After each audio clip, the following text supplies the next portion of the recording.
పట్టణ సమీపంలో ఉన్న బీకేటీ బెల్లం కోటయ్య పొగాకు కంపెనీ ఫ్యాక్టరీలో శుక్రవారం తెల్లవారుజామున సుమారు 2:30 అగ్ని ప్రమాదం సంభవించింది. ఫ్యాక్టరీలోని ఏ మరియు బి బ్లాక్లలో మంటలు విపరీతంగా వ్యాపించాయి. ఈ ప్రమాదంలో ఎలాంటి ప్రాణ నష్టం జరగకపోవడం ఊరట కలిగించే విషయం. సమాచారం అందిన వెంటనే పోలీసులు, అగ్నిమాపక సిబ్బంది మరియు ఫ్యాక్టరీ సిబ్బంది సంఘటన స్థలానికి చేరుకుని మంటలను అదుపులోకి తీసుకొచ్చే చర్యలు ప్రారంభించారు. అగ్నిమాపక సిబ్బంది 5 ఫైర్ ఇంజన్ల సాయంతో మంటలను అదుపులోకి తెచ్చేందుకు ముమ్మరంగా ప్రయత్నాలు కొనసాగిస్తున్నారు. ఈ ఘటన గురించి తెలిసిన వెంటనే ప్రకాశం జిల్లా ఎస్పీ శ్రీవి హర్షవర్ధన్ రాజు ఐపీఎస్ గారు సంఘటన స్థలానికి చేరుకుని పరిస్థితిని ప్రత్యక్షంగా పరిశీలించారు.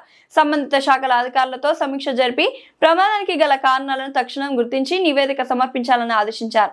అదృష్టవశాత్తు ఎటువంటి ప్రాణ నష్టం జరగలేదని, అగ్ని ప్రమాదానికి గల కారణాలు తెలుసుకోవడానికి దర్యాప్తు జరుగుతుందన్నారు.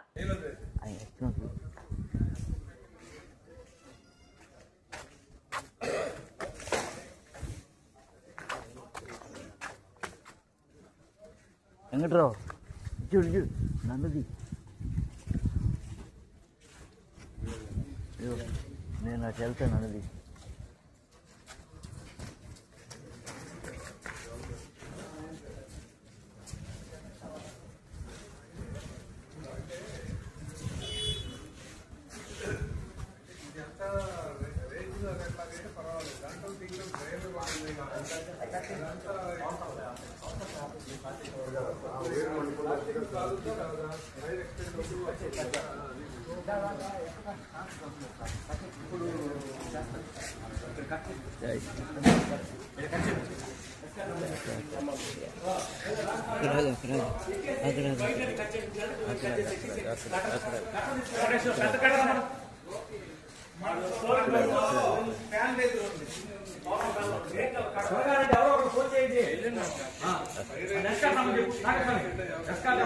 అక్కడ